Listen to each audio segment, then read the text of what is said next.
Saudara-saudari yang terkasih dalam Tuhan, pada perikop Injil Yohanes yang kita dengarkan pada pagi hari ini, Yesus mengawali pembicaraannya dengan para murid dengan menegaskan kesatuannya dengan Allah Bapa. Meskipun para murid meninggalkan Yesus karena ketidakmampuan mereka untuk setia, Yesus tidaklah sendirian. Yesus ada dalam persekutuan dengan Allah Bapa, dan dengan demikian dia juga mengajar para murid, bila mereka juga mau hidup bersatu dengan dia, maka para murid dimanapun dan dalam keadaan apapun, mereka tidaklah pernah sendirian. Dalam arti inilah para saudara-saudari, kita dapat mengerti perkataan Yesus bahwa di tengah dunia ini mereka akan menghadapi penganiayaan, tetapi mereka harus menguatkan hatinya karena Yesus sendiri telah mengalahkan dunia ini. Artinya, walaupun para murid dalam perjalanannya, perutusannya di tengah dunia ini akan menghadapi banyak tantangan dan pencobaan, tetapi kiranya mereka tidak boleh berkecil hati. Mereka tidak boleh merasa terkalahkan oleh semuanya itu, karena mereka punya Tuhan, yaitu Yesus. Dalam Yesus mereka tidak akan pernah dikalahkan.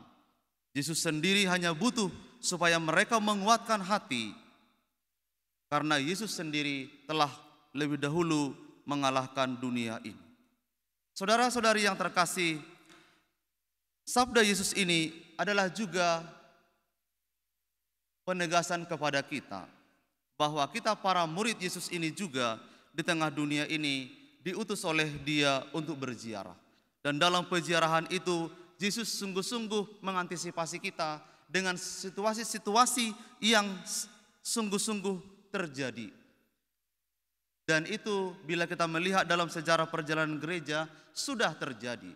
Gereja kita ini sejak awal mula sudah mengamini apa yang disabdakan oleh Yesus ini. Tantangan pencobaan dalam berbagai bentuknya, salah satunya adalah penganiayaan yang disebut di sini, sudahlah juga dihadapi oleh gereja, dan gereja terus bertumbuh di dalamnya. Gereja tidak mati karena penganiayaan. Gereja tidak berhenti oleh bentuk-bentuk pencobaan dan tantangan yang dihadapinya. Saudara-saudari yang terkasih, Roh Kudus seringkali digambarkan sebagai pribadi Allah yang membakar dan mengubah hati banyak orang. Gereja pun dibakar oleh Roh Kudus, diubah hatinya. Ada suatu transformasi yang dialami oleh gereja yang membuat mereka diutus lebih hidup, punya perspektif yang berbeda akan diri mereka sendiri sebagai murid-murid Tuhan, punya cara baru sebagai murid-murid Tuhan menghadirkan dirinya di tengah dunia ini. Roh yang samalah yang sedang kita nantikan ini, supaya lebih mengendalikan kita, membawa kita, membimbing kita untuk hidup secara lebih baru. Saudara-saudari yang terkasih, sesuai dengan tema yang kita dengarkan pada hari ini, bahwa dunia kita memang sekarang di satu sisi harus kita syukuri dengan perkembangan yang begitu luar biasa, menolong banyak orang, semua kita ini dalam berbagai aspek kehidupan kita. Ekonomi, sosial, budaya, politik, kita terbantu untuk bertumbuh di dalamnya. Tetapi dengan rendah hati kita juga menyadari pada sisi yang lain, situasi yang sedemikian ini juga menimbulkan tantangan tersendiri dalam hati kita. Salah satunya misalnya dalam dunia teknologi ini, dalam dunia media komunikasi, begitu banyak hal baik, tetapi juga begitu banyak kerentanan-kerentanan di mana kita ini menjadi mudah kehilangan damai di hati. Banyak orang mudah tersulut emosinya, mudah tersulut amarahnya. Banyak orang menjadi antipati, kehilangan simpati karena sudah termakan oleh isu-isu yang beredar.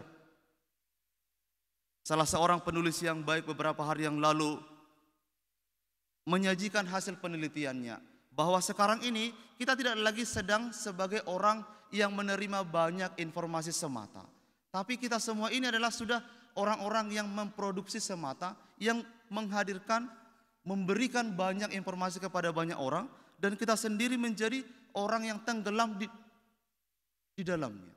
Artinya, perlahan-lahan kita tidak lagi bisa mempunyai kapasitas untuk memiliki diskresi mana yang benar, mana yang salah, mana yang baik, mana yang buruk.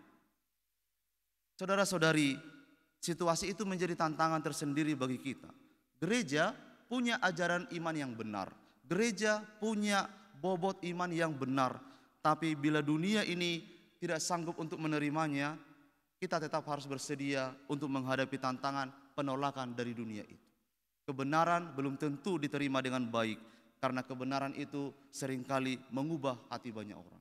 Menuntut suatu transformasi dari diri kita sendiri dan dari diri banyak orang. Kebenaran hanya dapat terjadi bila ada daya saling menerima satu sama lain. Tetapi saudara-saudari, janganlah takut seperti dikatakan oleh Yesus. Yang penting kita hidup benar, sungguh-sungguh hidup sesuai dengan sabda Tuhan. Tantangan di luar itu kita persembahkan kepada Allah. Seperti dikatakan oleh Yesus, kuatkan hatimu, aku telah mengalahkan dunia ini. Tuhan memberkati.